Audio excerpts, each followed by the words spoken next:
A smashed beer bottle ricocheted off the wall, sending razor-sharp fragments skittering across the scarred metal floor of James Keller's tiny apartment. The holographic display flickered, casting a ghostly blue radiance over his stubbled face as he glowered at the transmission. Further reports indicate agitator activity near the Epsilon Quadrant. The Galactic Council advises all citizens to exercise extreme caution. James scoffed and reached for a fresh bottle from the stained cooling unit adjacent to his battered sofa. 28 years old, and this was his reality. A cramped box on the far edge of Omega-7 station, drinking by himself while absorbing state-sponsored propaganda thinly disguised as news. Console, change channel. Show me something actually worth watching, he rasped, his voice raw from neglect. The screen shifted to an over-the-top reality program.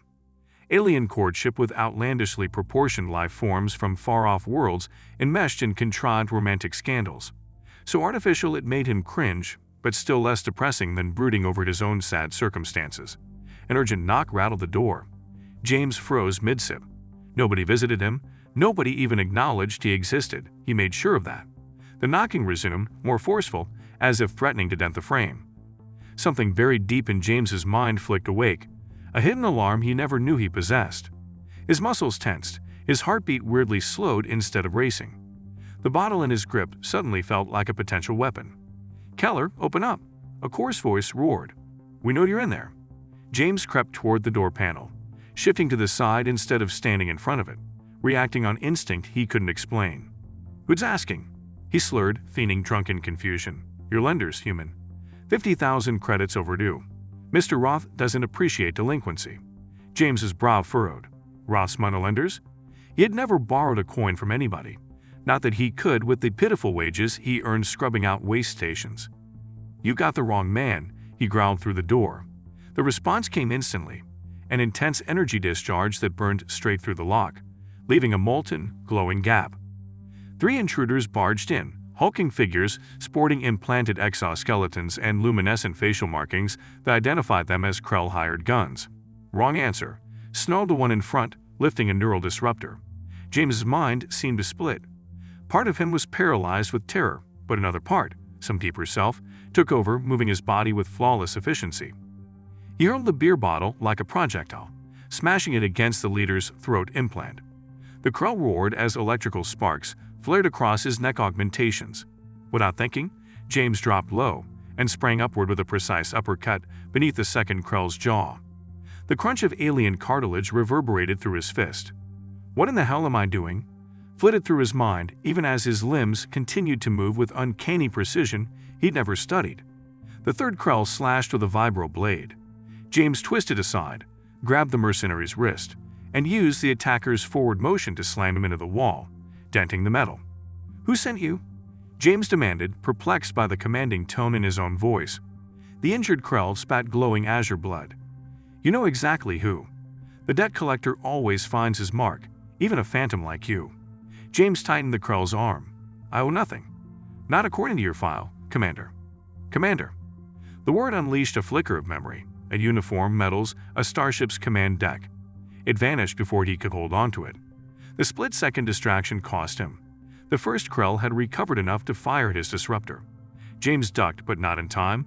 The edge of the blast grazed his shoulder, sending tingling paralysis down one arm. "Gotta go," he muttered, kicking the second mercenary into another disruptor beam and dashing out the doorway. He sprinted along the grinding corridors of Omega-7's residential blocks, his legs pumping with the refined stride of a trained runner he never knew he was. Sirens whooped as station security picked up unauthorized weapons fire. He veered into service tunnels, nimbly avoiding the camera feeds as if he knew their locations by heart. How? The question torched his brain while his body navigated the station's layout as though it were memorized. The Krell's heavy stomps echoed behind him, gaining quickly. James ducked into a narrow conduit, barely wide enough for his frame. It sloped downward into the station's depths, seldom visited outside of robotic maintenance. After 10 minutes of turning through twisting crawlways, James emerged in an area he'd never seen before. Warning signals covered seal hatches, deserted since the station's latest overhaul years ago. Restricted zone. Artifact containment. Declared a faded notice in multiple scripts. The door should have been sealed. It had hissed open as he neared, as though waiting for him. Inside, he found a circular chamber awash in faint cerulean light. In the center, floating within a containment field, was a cube roughly 20 centimeters on each side, its surface etched with symbols that seemed to move if viewed out of the corner of one's eye. "What is this?" he whispered, inching forward. Behind him, the hatch slammed shut and locked with a resounding clang. The cube pulsed, intensifying in brightness as James approached. The markings swirled over its facets like living runes. Unauthorized intrusion recorded, a robotic security voice blared. Containment breach imminent. Automated defenses engaged. Guns emerged from wall compartments, lasers pinpointing James's torso. "Oh great," he muttered, diving behind a control console just as stun projectiles pelted the floor where he'd stood. The cube pulsed faster, flaring brighter with every beat. Its containment field flickered, destabilizing. "Artifact meltdown critical. All staff evacuate," the automated voice declared. The turrets pivoted, now targeting the cube. "No," James shouted, with no clear idea why it mattered to him. Leaping from cover, he zigzagged to avoid the hail of fire and lunged at the cube. His fingertips brushed its surface precisely as the containment field collapsed. The moment of contact jolted him with raw energy. The cube's exterior appeared to liquefy, flowing over his arm like quicksilver, tunneling beneath his skin. Agonizing pain detonated in his chest as it fused with muscle and bone. He collapsed, shaking uncontrollably. Through blurred eyes, he watched as the cube vanished, leaving a glowing pattern etched above his heart, beating in time with his pulse. A deep, ancient voice reverberated in his mind. "At last, you are the final one. The pretense ends here." Darkness claimed him. James next awoke to the softness of unfamiliar sheets and the fragrance of exotic blossoms. He half believed he was dreaming. His apartment never smelled like anything but stale booze and filtered air. Opening his eyes, he found himself in a grand chamber styled in materials he didn't recognize, metals that seemed fluid, textiles shimmering in indescribable hues. Through an enormous viewport, he glimpsed stars and beyond them, gleaming hulls of starships, numbering in the hundreds or thousands. "What is?" he started.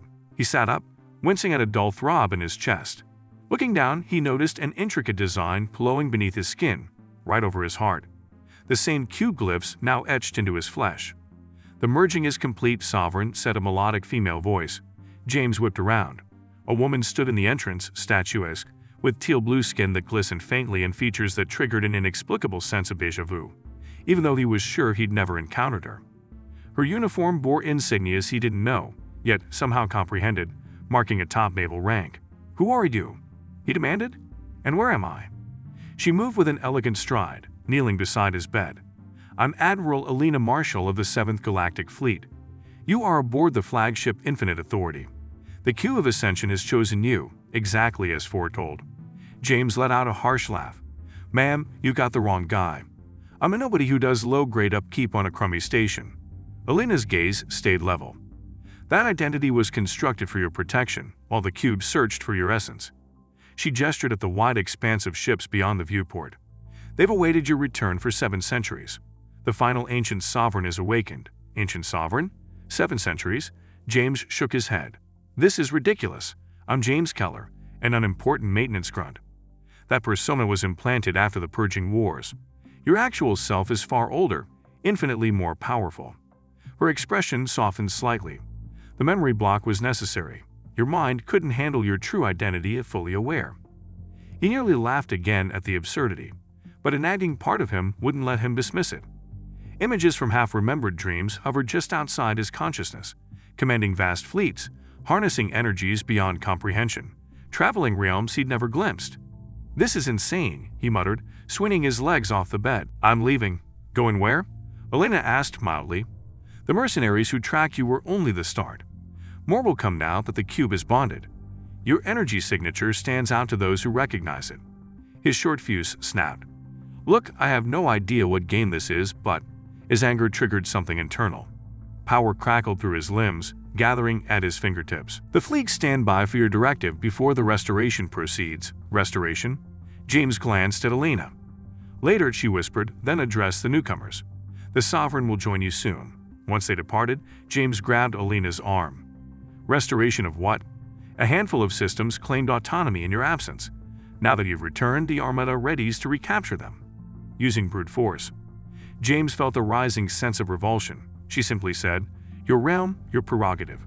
How else do you intend to re-establish authority? The great chamber of the infinite authority could have held an entire metropolis.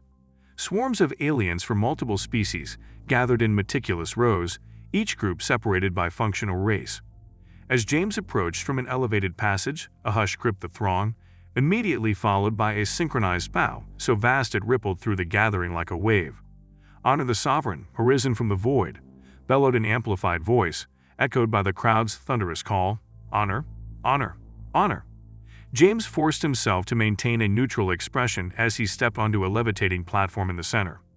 Arrayed around him on slightly lower platforms were the council, 12 beings of distinct lineages.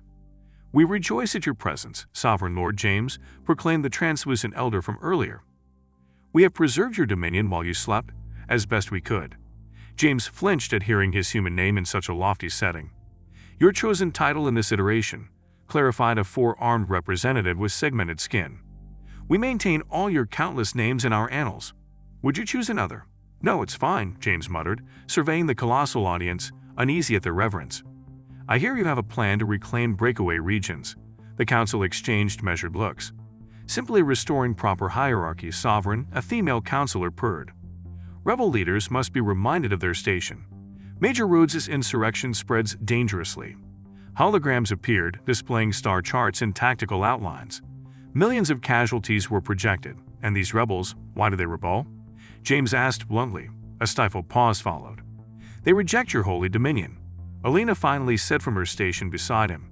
"They fear the old regime's return." "The old regime," James repeated. "That means tyranny, right?" The single word reverberated in the hush. Council members reacted as if slapped.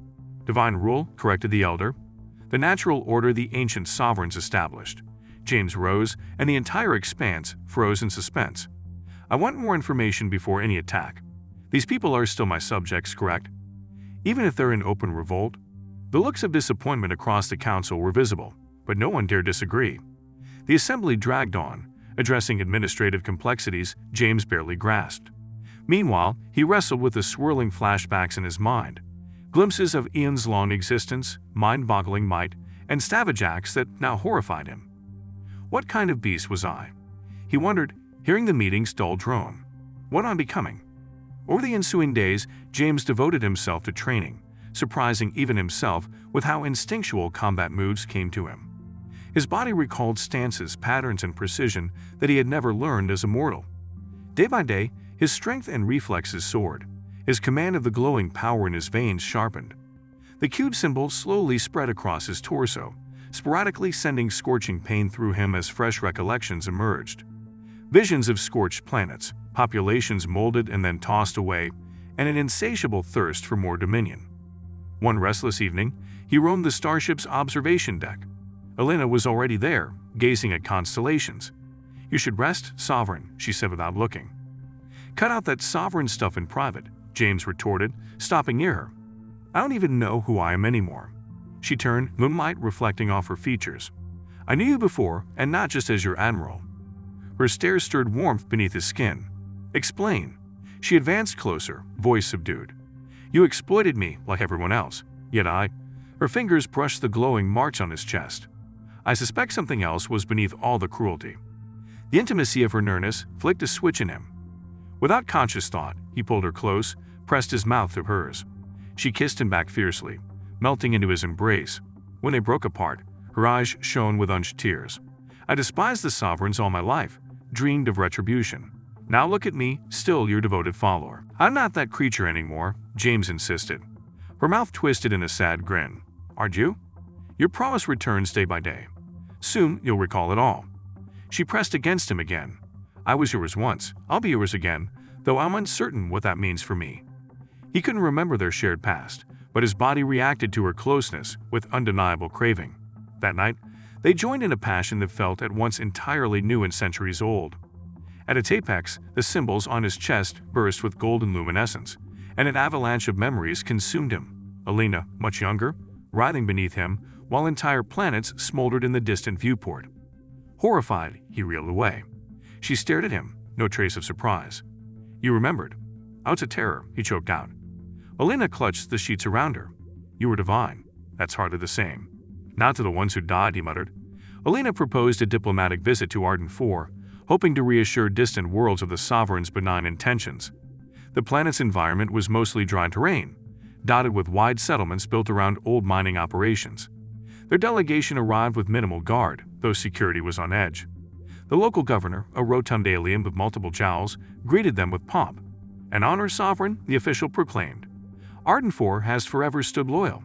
"Has it really?" James asked, noting the uneasy stares of civilians, many looking underfed or overworked. "Definitely," the governor insisted a bit too eagerly. "We've organized a grand ceremony in your name, our most sacred tradition."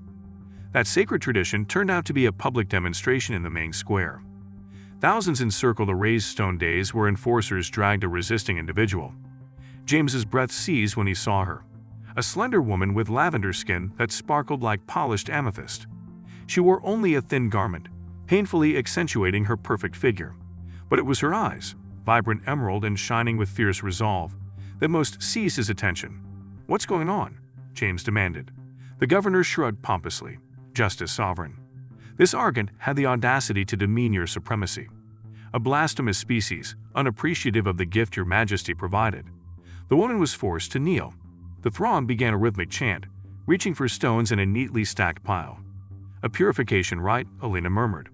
Her people were engineered for delicate crystal excavation. They rebelled centuries ago, prompting your order to use extreme measures. "I ordered that?" James's stomach churned. The first stone flew, smashing the woman's shoulder. She didn't cry out. More stones pelted her, tearing her skin and drawing sparkling purple blood. Something in James snapped. Before he processed the decision, he darted across the square, moving with unnatural agility. As a heavy stone soared toward her, he stepped into its path.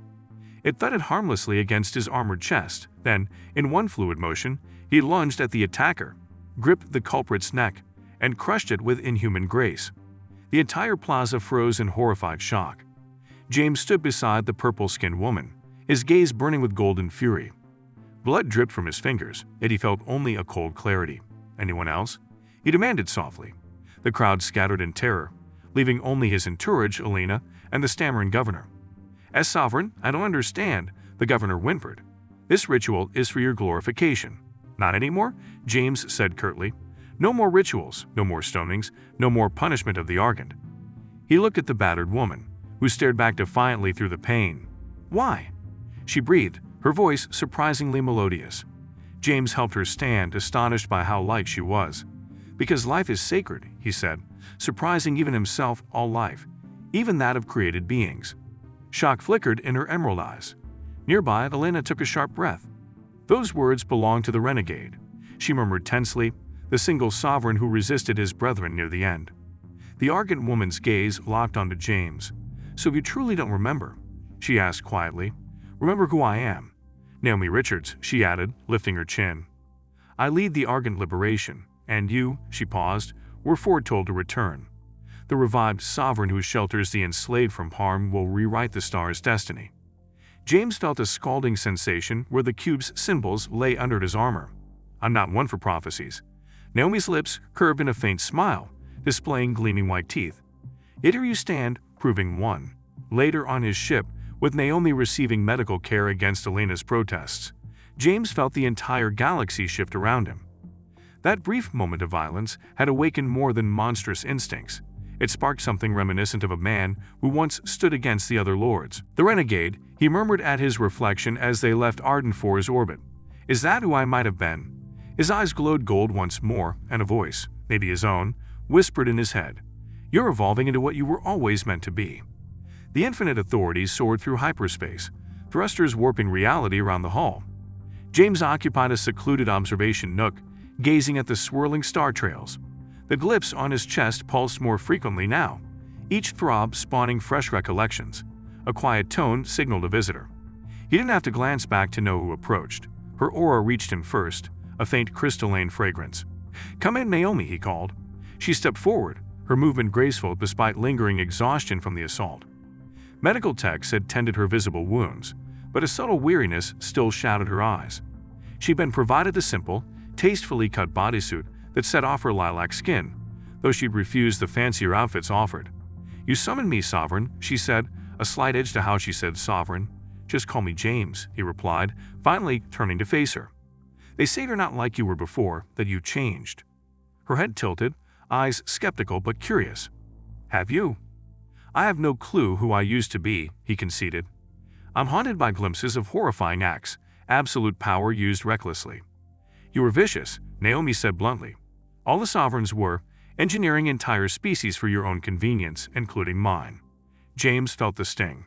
"Then you spoke of a prophecy," he reminded her. Naomi's expression softened. "Not how the Lord you were, but about who you might become. Ancient histories suggest you were always different, the only one who rose against your peers. They called you the renegade. And what am I now?" Her emerald eyes scrutinized him. "We'll find out, yes?" Something unspoken flared between them. James felt drawn to her for reasons beyond physical attraction, as if their destinies intersected at a fundamental level. "Show me," he said, surprising himself. "Show you what?" "Your rebellion, your cause, what you're fighting for." Naomi's eyes widened at that request. "You want to see it firsthand." "I must see it with my own eyes to decide what's real." She rewarded him with a hopeful, dazzling smile, transforming her face from merely alluring to absolutely radiant. "That's unheard of. I'm learning that might be my specialty. This is pure lunacy." Elena fumed, facing across James's cabin that evening. "Going straight to the rebels, they'll kill you the moment you arrive." "They can try," James retorted calmly, swapping out his ornate uniform for less noticeable clothing. "Is this because of her?" Elena's tone grew accusatory. "You've known that arrogant for mere days, that she's already coaxing you to turn on everything." "Everything like what?" James cut in. "The cruelty and oppression. A system that artificially creates entire species to be exploited." Elena advanced, her teal complexion darkening with anger. "Against your birthright." The council took a vote. "They're prepared to grant you unlimited authority to smash major roads uprising. With one command, you can restore galaxy-wide unity under your dominion." "By terror," James said softly. "By force," she insisted. "That's who you really are." James gently clasped her hand against his chest. "Am I?" "Because the recollections I'm regaining suggest otherwise, that I fought the other sovereigns to protect these so-called servants." Elena's face lost some of its anger. "A fleeting deviation, a lapse before the final confrontation. Or the only moment of true clarity," he countered. He let her hand drop. "I have to see it personally. I'm leaving with Naomi to visit the resistance." "I'm coming too," Elena declared. James raised a brow. "The fleet's top commander? They'll execute you on arrival." "I've infiltrated rebel posts before," she said coolly, "and I refuse to let you and that argent vanish together." The jealousy in her tone was unmistakable. James chose not to address it. "All right, but do everything my way. No weapons, no transmitter contact with the fleet." Her jaw tightened. "As you order, Sovereign." The rebel base was not what James had predicted. Rather than a covered fortress, Naomi led them to a massive asteroid-turned colony in an obscure star system. Within its hollowed interior was a flourishing settlement, diverse species living side by side in apparent cooperation. "Welcome to Sanctuary," Naomi said it as their modest craft docked. The galaxy's first free collective. James felt the multitude of stairs trailing them through narrow corridors, some curious, others openly hostile. Elena stuck close, reflexively tensing where her sidearm would normally be. "They all know who you are," Naomi explained. "Your aura is obvious, even under concealment. They're not attacking because, well, I vouched for you, plus they're intrigued by the rumor that a sovereign saved an argent from execution." She escorted them into a large meeting hall where a varied group stood around a circular table. At its head loomed a towering figure with visible cybernetic plates along his jaw and left forearm. "Major Rhodes, head of the rebellion," Naomi introduced quietly.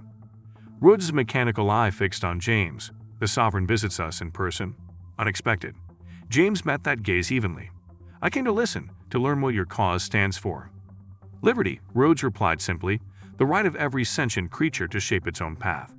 Not kneel to immortal overlords." "Brave statement," said directly to that overlord, Elena snapped. Rhodes' cybernetic eye shifted to her.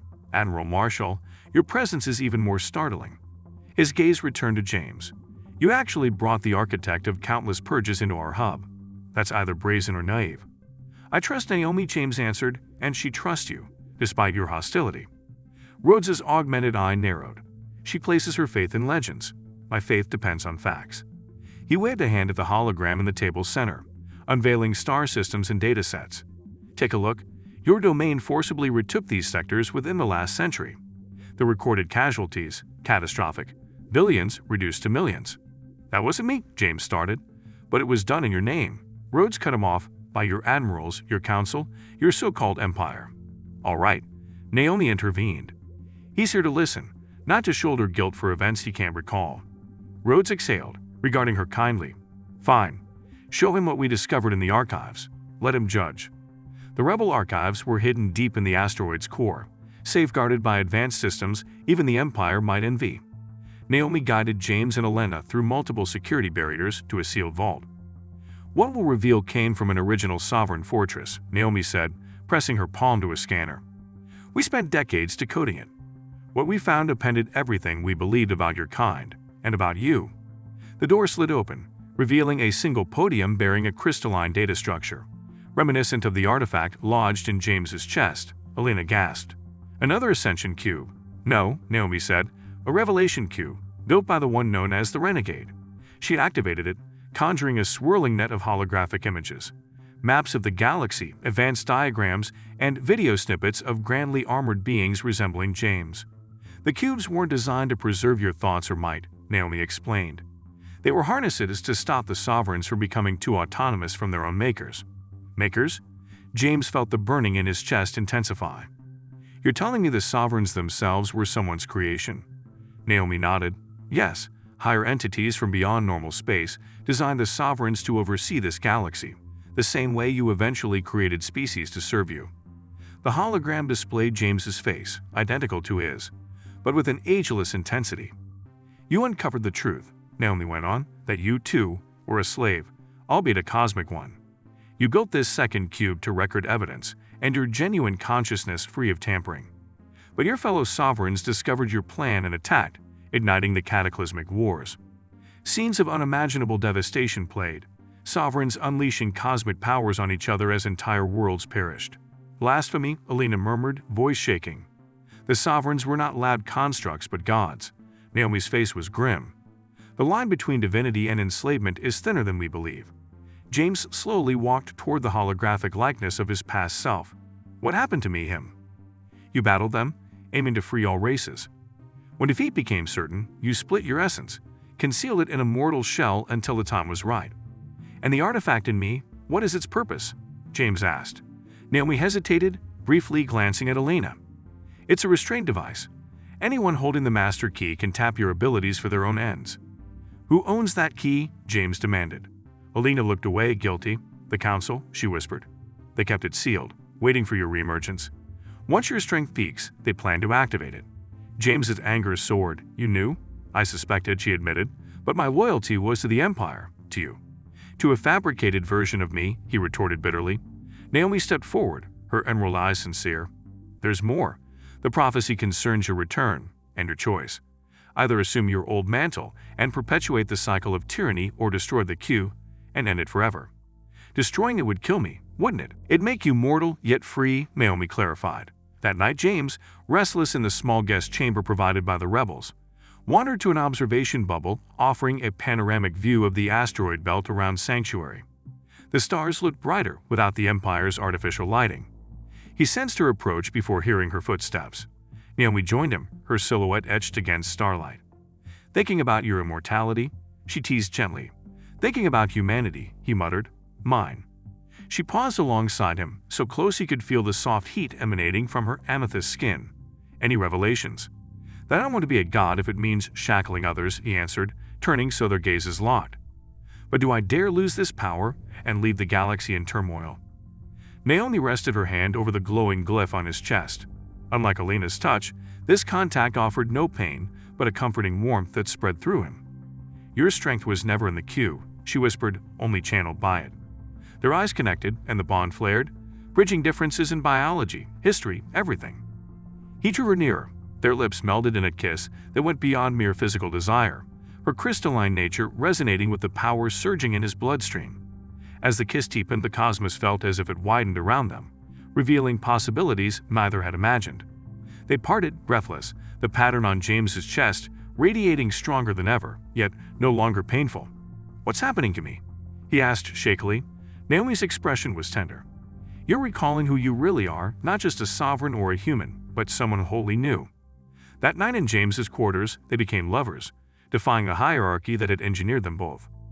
As their passions climaxed, the symbols on his chest glowed outward, encasing them in a shining aura.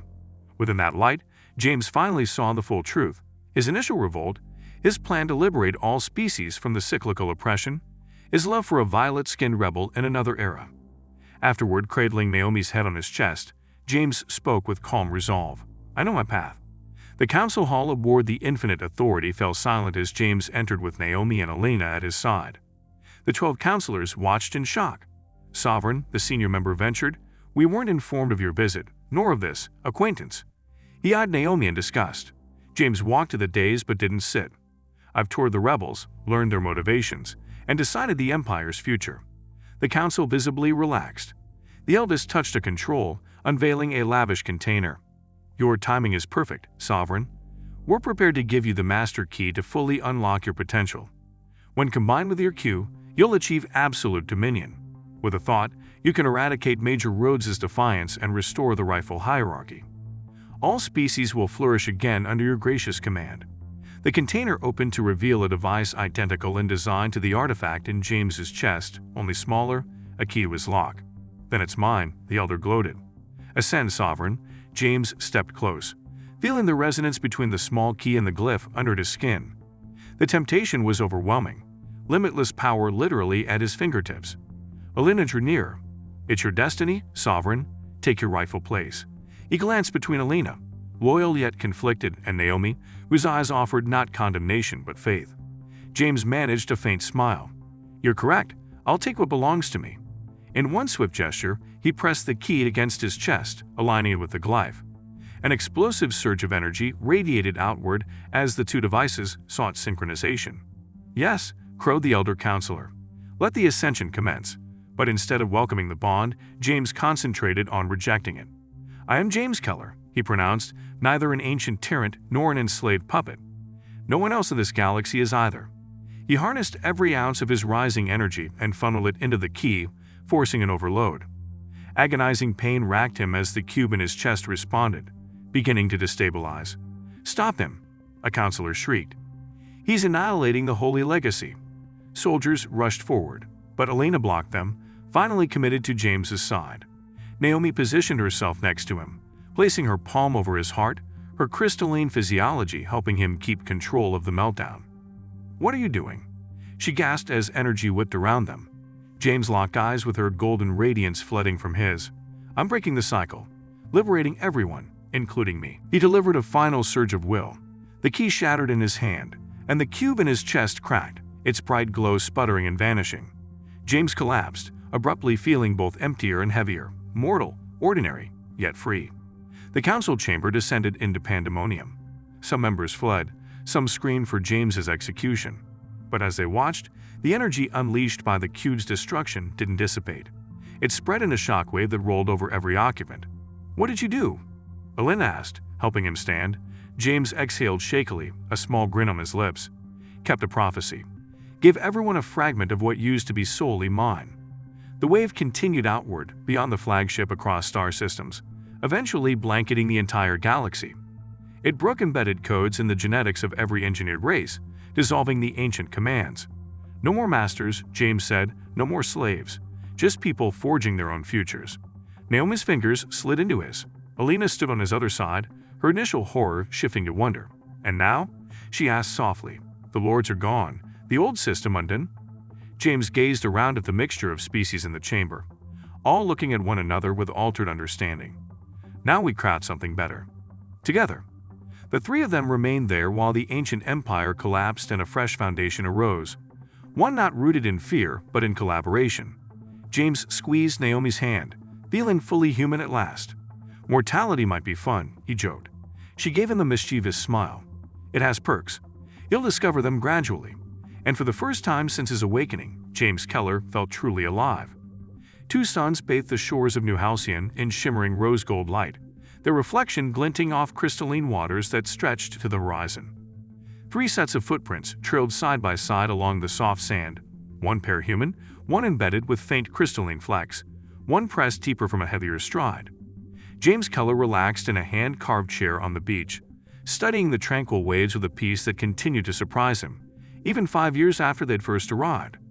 The scars on his chest, where the cube once burned, had faded to faint silvery lines. "You're getting scorched," Naomi Richards teased, her amethyst skin still dripping from the gentle surf as she walked ashore, green eyes full of affectionate concern. "You humans are so delicate." "I prefer charmingly ephemeral," James shot back, accepting the sunblock she tossed him. "Ephemeral? We've been on this island for 5 years, and ephemeral is all you can say." Alina Marshall's wry voice came from beneath a small shade canopy, where she was scrolling through updates on her tablet. Naomi dropped lightly onto the sand next to James. "The ex-admiral pines for that old warship life," she teased. Alina's blue cheeks darkened, their equivalent of a flush. "I misorder. The Federation Council just transmitted 16 separate requests this morning alone. Yet here I am," James grinned. "Someone has to keep us from inadvertently destroying civilization again." Naomi chuckled softly. The triad they formed had shocked the galaxy. Sovereign, rebel, and admiral turned into something far more nuanced and loving than any of them expected. "Anything new from Major Rhodes?" Naomi inquired, sipping on chilled juice Alina offered her. "The integration of outer colonies is going smoothly," Alina replied. "They perfected the crystal tech synergy. Since the Radiance Wave, James's final act of destroying the artifact, 5 years had seen dramatic transformation. The unleashed force had awakened hidden genetic coding across all engineered species, freeing them while unveiling new abilities once reserved for the Sovereigns. Adapting wasn't painless, old grudges lingered, but a new Trinity Council, representatives of ex-imperial systems, rebels, and neutral planets, had shaped a fledgling federation built on equality rather than subjugation. "Private shuttle incoming," announced the home's modest eye. "Federation diplomatic authorization recognized," James groaned. "Bet that's President Carlisle." "Yes, presenting regrets for disturbing you," the eye continued. "So much for our respite," Naomi murmured, standing and brushing off sand from her streamlined swimsuit. "We couldn't hide forever," Alina noted, setting aside her datapad. "Those ancient progenitor ruins on Talos Prime won't decode themselves." James lingered in his chair, savoring one last moment of calm. "I guess we can spare 5 more minutes," he said, pulling Naomi and Alina each by the hand before they could depart. Startled but compliant, they let him guide them fully into the sunlight. "Look," he said simply, indicating the perfect landscape. The first planet they discovered as a trio after stepping away from the Empire, now their refuge. "Remember why we do this?" Together, they surveyed the sparkling seas under twin suns, a place they named and made their sanctuary. Behind them lay responsibilities, negotiations, galaxy-spanning tribulations. But standing here, they had something precious none of their earlier selves had possessed. Freedom, shared purpose, and a love that transcended genetics and past sins. "For Trinity," Naomi said, grazing the faded scar on James's chest with gentle fingertips. "For tomorrow with no lords," Alina added, her posture softening in the warm light. "For all of us," James concluded, pressing their hands in unison. The approaching shuttle glinted like silver on the horizon, the real world calling them back as it always did. But turning as one to meet it, James Keller recognized a truth once hidden from him as both mortal and false god. Real power lay not in commanding the cosmos, but in cultivating it with those you loved. Certain infinities, he had learned, were richest when shared. Dear traveler among the stars, you've glimpsed the saga of Trinity, a journey of awakening to unimaginable might, then deciding how best to wield it. As with James, Naomi, and Alina, we all confront forks in the path, choosing to dominate or unite, to impose our will or collaborate as equals. Now that the final glow of the cube's markings has vanished from these lines, I wonder, what spark of infinite potential do you harbor? What ancient shackles might you break? And which constellations might you liberate within yourself? The coordinates of New Halcyon remain encrypted here, awaiting those who understand that real sovereignty starts by acknowledging it in others. Until next we cross paths in distant galaxies, keeper of Federation records, 5th year of liberation. I'm curious how you felt about their odyssey. Did James's metamorphosis from reluctant demigod to humble man resonate? Which figure spoke most strongly to you? Our archives await your reply.